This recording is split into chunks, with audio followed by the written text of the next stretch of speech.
Hey guys, it's your girl Kizzy Rock, and yes, Kizzy Rock is my birth given name. Happy Monday afternoon. Want to say hey to all my subscribers, new as well as seasoned. I got a word for you. Tap in. Guys, quick disclaimer, I cannot turn off my phone. So if it starts to go insane, please bear with me, but I cannot turn my phone off. I'm sorry. Next, really quickly, I want to say thank you. Thank you to all my subscribers. There's a number of you who literally like the video before the recording even starts, I can tell. To all of you who are commenting, I'm so grateful and so thankful because I told you guys that was one of my frustrations before many of you guys came on. And so now it's like, wow, God is absolutely amazing. God will literally move people out of the way and bring new people in who support you more than those who know you, etc., etc. So I just want to say thank you because typically I jump on and I start speaking, but thank you. And I know who you guys are. I want to talk to you guys really quickly about three things. That is suddenlies of kingdom spouses, suddenlies of kingdom wealth transfers, and suddenlies of ministry growth. Okay, so there's some downloads I receive. This is not for everyone. I always say, if your spirit pings, still take it to God. Tap in. Okay, let's start with kingdom ministries. Somebody just said no. Start with kingdom spouses. Just be patient, right? Probably going to keep that last because it's probably going to be longer. So as far as kingdom ministries, again, ministry is such a broad word.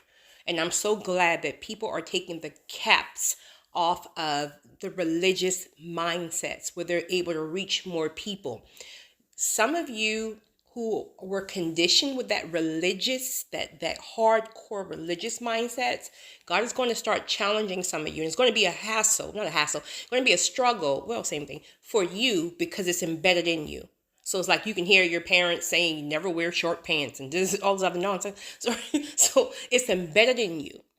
But God is going to really start pressing upon you and start challenging you that whatever ministry that you're in or that's coming to you, you're going to start having people who look the complete opposite of what religion have taught you, right? These people could look like individuals with tattoos, with piercings, but the caps is being removed. And so as long as you follow the voice of God, as long as you use discernment, as long as you stay connected, you won't go wrong because God will always, always, always, always convict you when you're on the wrong path, or if there's a certain spirit that comes that's an unclean spirit or a spirit that's just acting like they want to, right? Your spirit will always alert you, but you're going to be challenged in order for your ministry to grow, first and foremost, for God, but also for yourself, right? You're gonna be challenged to take off some of your idea of what people should look like, how they should this, and all that nonsense that religion places upon people. Kingdom wealth. There are a number of individuals who, okay, some of these transfers are going to happen. Okay, there are so many different directions I've seen in the spiritual realm. As we all have seen, unless we're under a rock, Hollywood is literally tanking right before our eyes. The industries are tanking right before our eyes. If you're tapped in, you know this. But of course, media is trying to keep us locked in on foolishness, right? On who's Meg suing today and all those other nonsense. So people are so focused on the gossip of it that they don't even realize how it's tanking. Literally. So for some, it's going to be the fall of others. And not saying that's something that you're wishing upon a star on, but I mean, God have to do what God have to do, right? So it's going to be the fall of some, and then the underdogs are going to be shifted in. It's going to be, and that's just not Hollywood, right? I'm just saying that for an example, but it's going to be the fall of people, and then some will be ushered and shifted in. For some people, there are going to be individuals who literally come to you. They've been watching you, or they will be watching you. They're going to come to you and say, hey, I love what you're doing. Again, these people will probably not always look like you. They may not have the same religious beliefs as you. They don't care about certain things. They just want to do a good deed. They've been watching you. They see your spirit. They feel your heart posture. They know you do the right thing. And so they want to just bless you because they know you will be a blessing in the right directions. So you're going to have people who come and just literally invest in your ministry to the point that God is going to start calling you to scale back, not scale back if you will, but the way you're going to deal with ministry is way less stressful than how you have been dealing with ministry before. And that's going to also be a struggle for you because it's that mindset of, well, wait a minute, because I've been doing this all my life. Or I've given this person a promise that I would see it through until Jesus called me home, or X, Y, and Z. God may start challenging you in due time where you can still oversee it, if you will, but you're not going to be in the hustle and bustle of the involvement of it. He's going to use you on a larger scale, right? Because you're missing some things now. There are some people, because you're so pulled in different directions, you're missing things that's really going on right under your nose. But because you're tired or because you're all over the place, you're missing some things. And if you're not careful, when you miss these things, it can bring the whole house down. So God is going to scale you back, but he's going to bring people to you who you can really trust, right? Because when we choose them, that's when we go wrong. But when God sends individuals in our lives, it's kingdom partnerships, ordained purposes, things like that. In the magnitude of how the people pour into you financially, kingdom wealth just transfers again from other people, from somebody falling, tanking, whatever. The point is transfers. But the transfer will be to a magnitude where you can afford to station people accordingly and hire people to oversee certain things, if that makes sense. Okay, kingdom spouses. Different directions here. But I'm going to say something at the end that's going to affect all three, right? Because there's work. You got, like, it's just not going to come. Like, this is really going to be a matter of, do you want it or do you not, right? Kingdom spouses.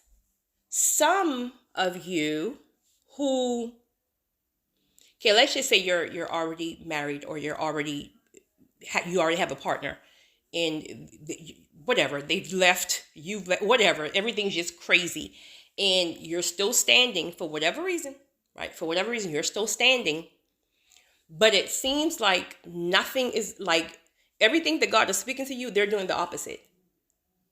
They're doing the opposite. Like, you might be home with the kids cooking some oatmeal, and you all stressed out like, Lord, this ain't right because this Negro have been gone for 6 months, and I'm sitting here trying to do the right thing, and I'm getting convicted every time I want to think about, you know, this ain't right.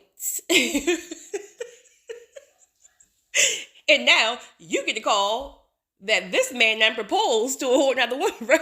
So it's like everything that God has said to you, the complete opposite is happening. In fact, it's amped this game up, so nothing really looks like it makes sense now.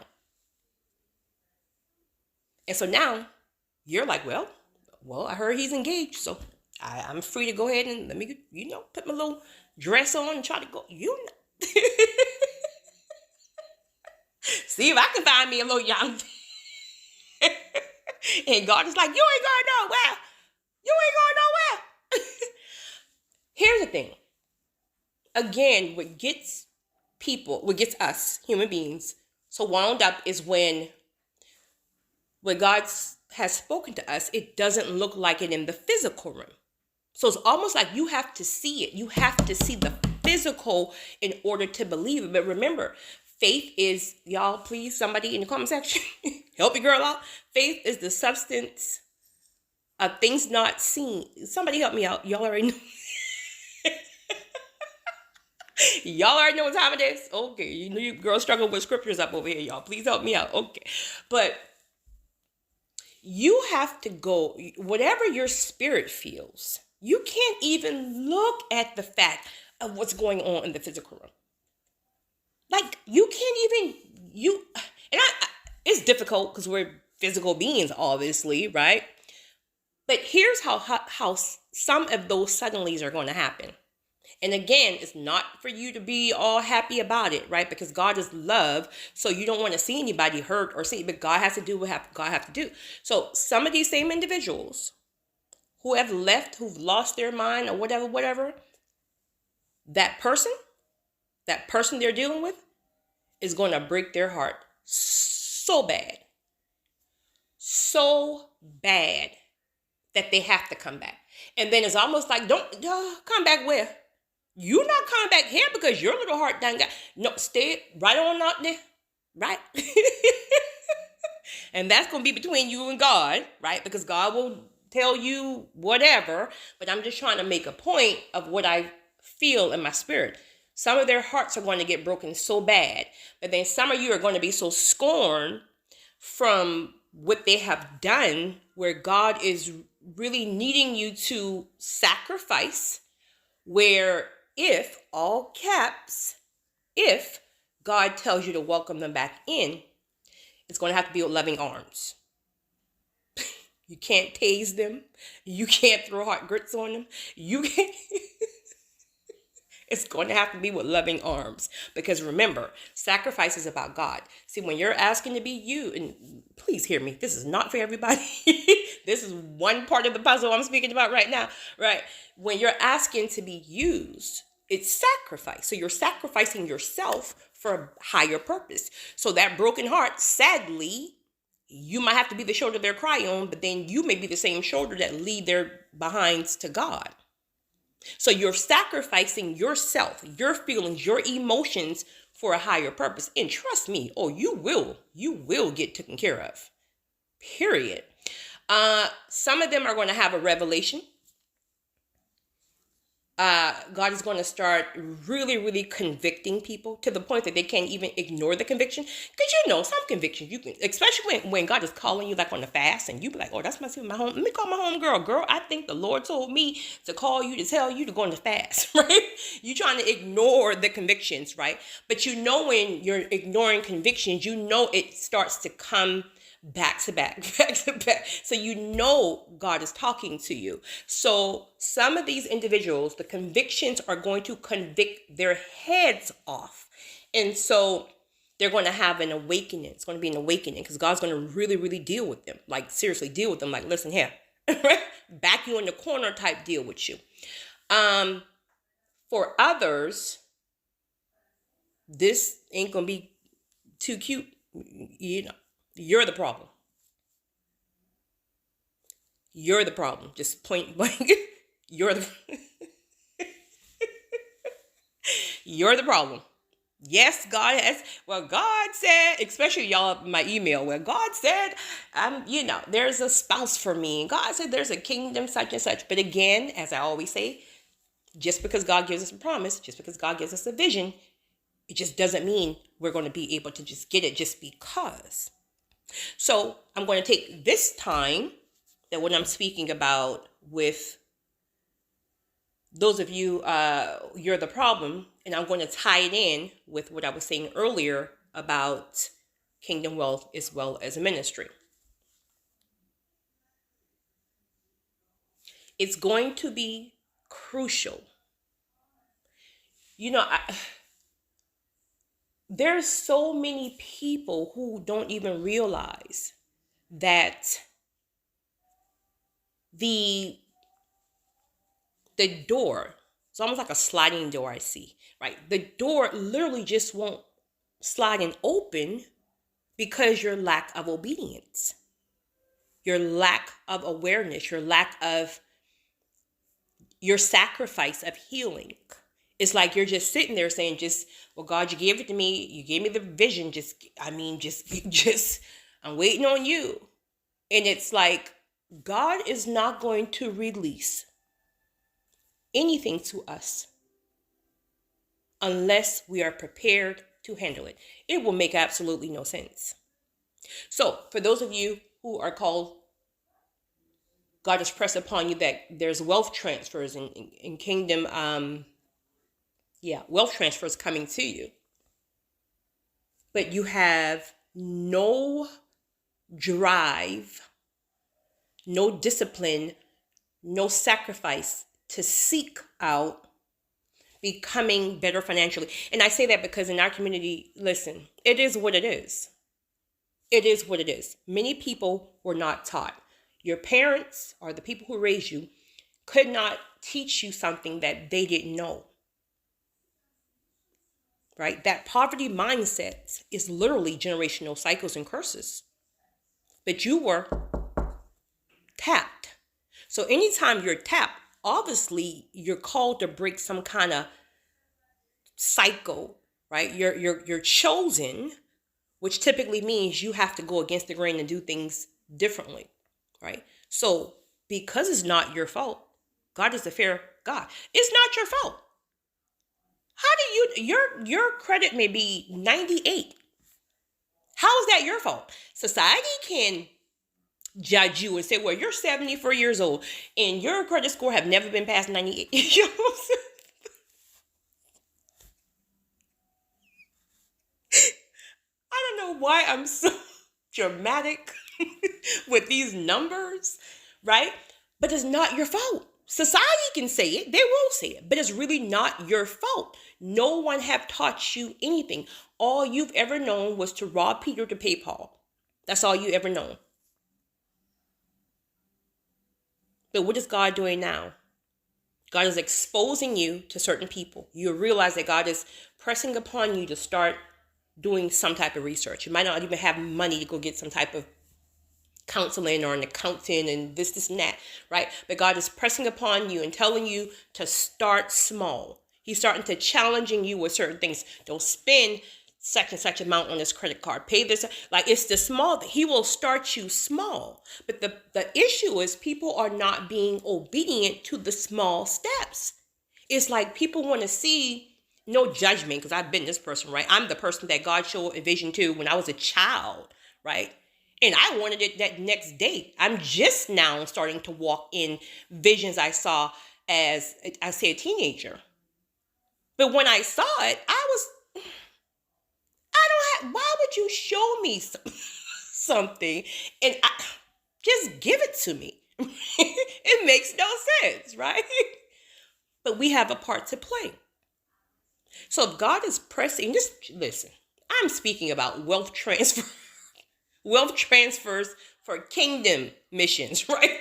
If you want to get rich on your own, by all means, do what you do, boo. But I'm speaking about a certain thing right now, right? Well, because God needs you to receive the wealth transfers, I mean, wouldn't he have to give you the wisdom? But you got to ask for it. Or when you feel the conviction to do the small things, you might be walking past a penny on the ground and you're like, I'm not picking up no penny. People don't even have pennies anymore. You had to pick that penny up. God is literally testing you. If you start to see that God is starting to nudge you about small things, and you may feel like it was not really a big deal,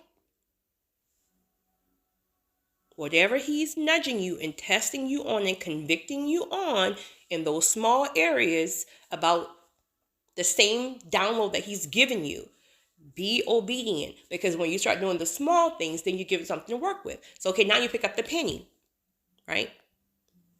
Next time you get the point, I'm sure. Ministries.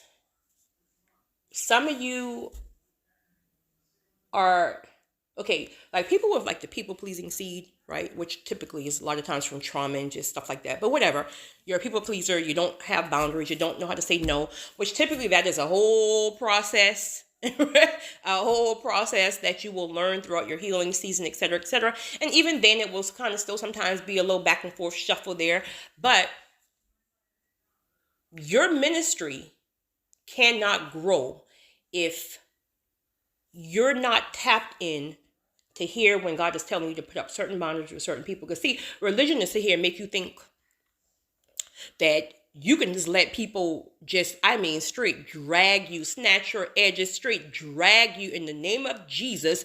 You got to just tolerate and just tolerate and let people use you and abuse you with all in the name of Jesus. The devil is a lie. I said the devil is a lie. Oh, you gonna get checked, boo.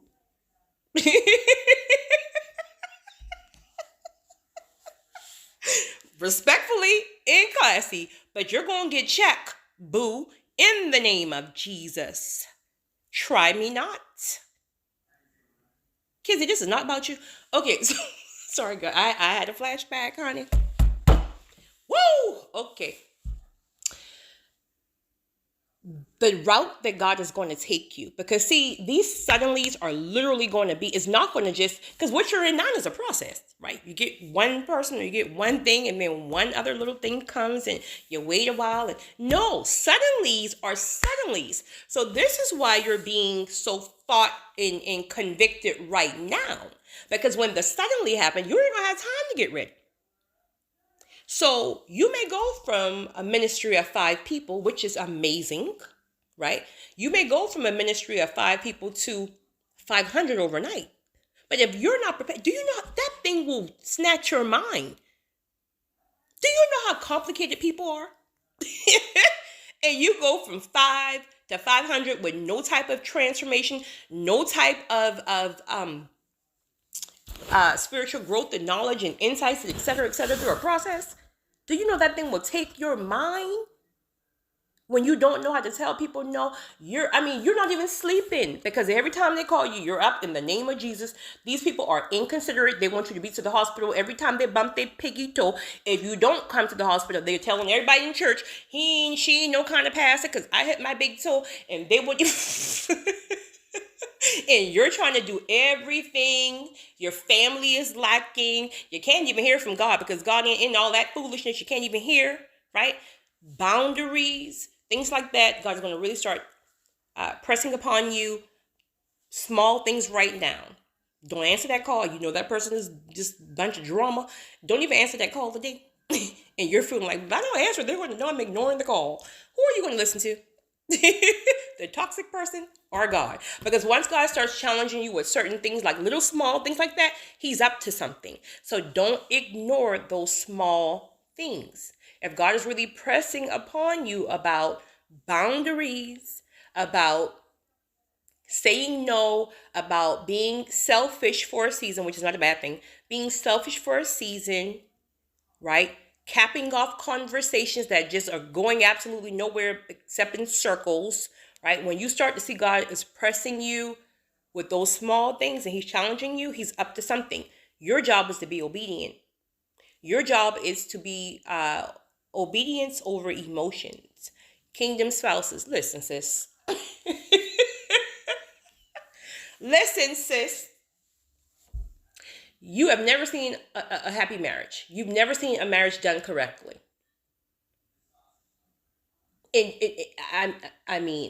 And God is just going to just release his son. He's going to knock on the door. You open the door. Woo, here's my kingdom spouse. But you just as toxic. You just as toxic. You don't trust the man. You're going to emasculate him. The man, every time the man tries to go to work, you're telling him he's cheating because your ex did the same thing. And, oh, Jesus, Lord. Sis. God probably did promise you a kingdom spouse.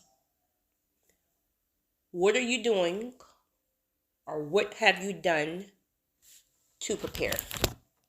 Okay. See, whatever God has spoken to you, could have been 20 years ago, could have been 2 years ago, could have been 2 months ago. Whatever God had, when you felt the download, when you received the download, right? That was just, this is what I have for you, right? Why doesn't he just show us or let us receive things and then just gives it to us? I don't think nobody can answer that. But I'm sure it's because, again, we have to be transformed for certain things.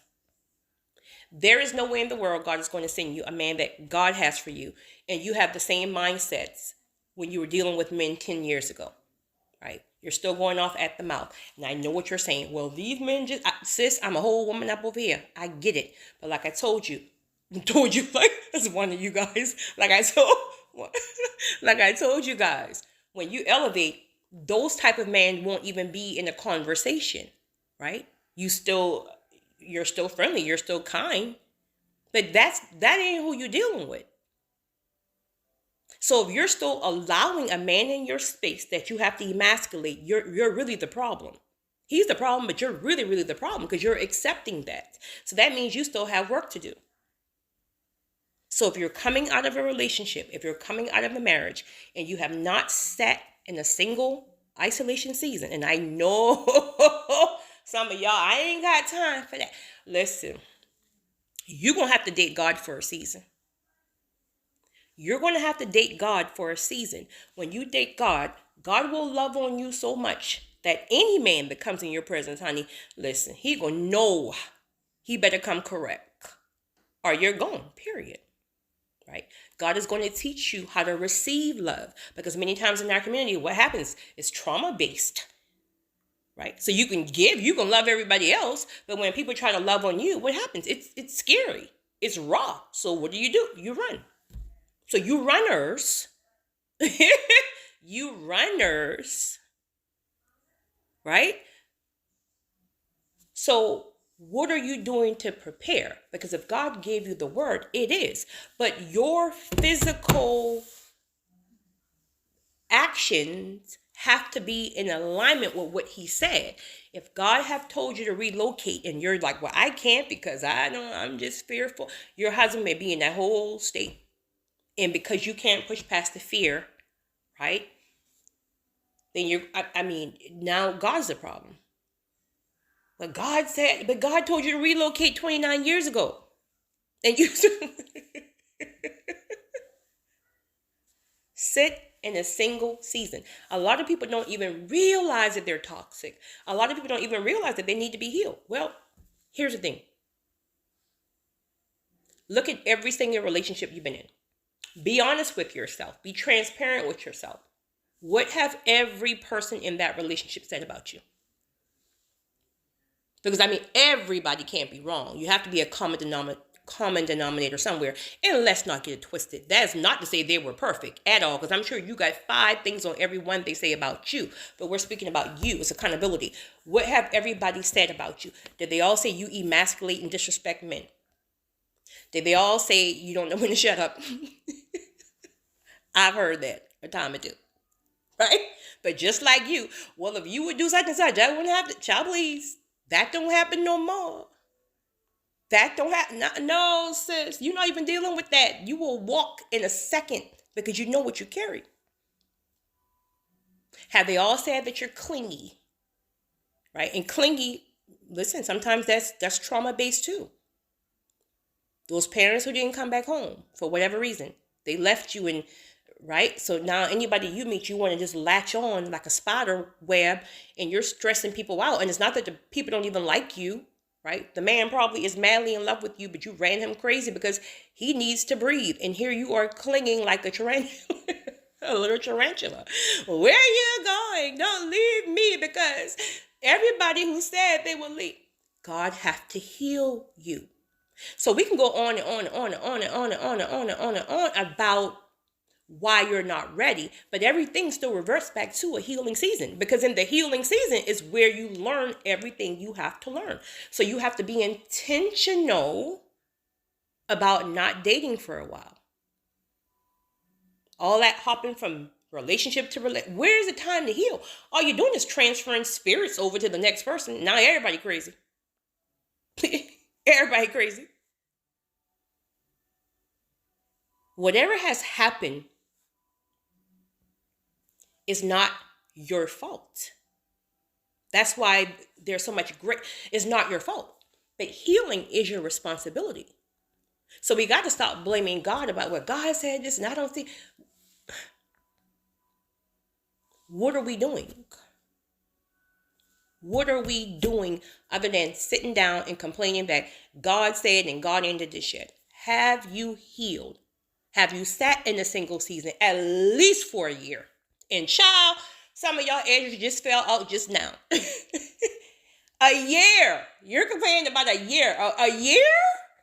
You've been traumatized all your life. A year is fair. It may be 5 years. But what is a year or whatever God says is for you? Could be 6 months, could be 6 years, whatever. Just really about how you submit to the process. If you kicking up against everything God is doing, then you won't sit longer. But if you submit and just let God, listen, obviously your way ain't working. Obviously. So sit in a single season. First and foremost, you got to ask God. Ask God to give you grace to have you start a single season, right? Now, when he starts giving you downloads about what to do, you ain't, listen, you're going to meet 1,000 dudes. Don't give one of them your number. And all of them going to come at this time. But it's going to be your obedience that overrides your emotions.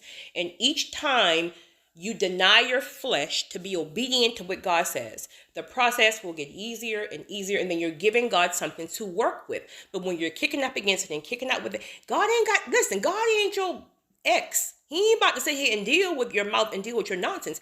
Either you're going to do it or you ain't. How bad do you want it? So once you go through your whole healing process of whatever it is, why are you so clingy? Why are you so combative, right? Because really, truth of the matter is that combative, honestly, is really just survivor mode. It really is just survivor mode. This is why when you're around a certain caliber of men, you don't feel all. So this is why God has to heal you so you can pull in those type of men, right? You pulling it, well, I ain't gonna talk about y'all peoples, right? You pulling in a certain type of dude and you don't feel safe because he's toxic. He's not proven. So that's why you're all frantic and all over the place and all toxic and yelling and screaming and acting a fool, right? Because you don't feel safe. But throughout your healing process, God will teach you what safe feels like. So then you learn to start putting your trust in God versus another human being. Not saying you can't trust people, but you get my point here. Why am I going to cling? For some reason, clingy keeps coming back to me. Now, I'm the complete opposite, right? I'm the person who have to be intentional about, about, what's the word? Being affectionate, I should say. But you clingy folks, that keeps coming back to my mind. You clingy folks, God have to really, really, really figure out, well, he knows, you have to figure out what is causing that clinginess. The man God's going to bring to you is not your daddy who didn't show up. He's not your mama in the crack house who stayed away for 5 days. And if God releases this man to you now and you're not healed, what's going to happen? The first disagreement triggers. Now you're thinking about your daddy. You're thinking about you're just like my no good daddy. Sis, ain't no man,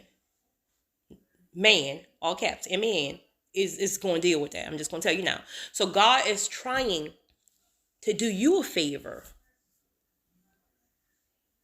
It feels like a punishment. Well, why God? He's trying to do you a favor. He's not going to release something to you just to have you mess it up. Due season that's what it is. Due season.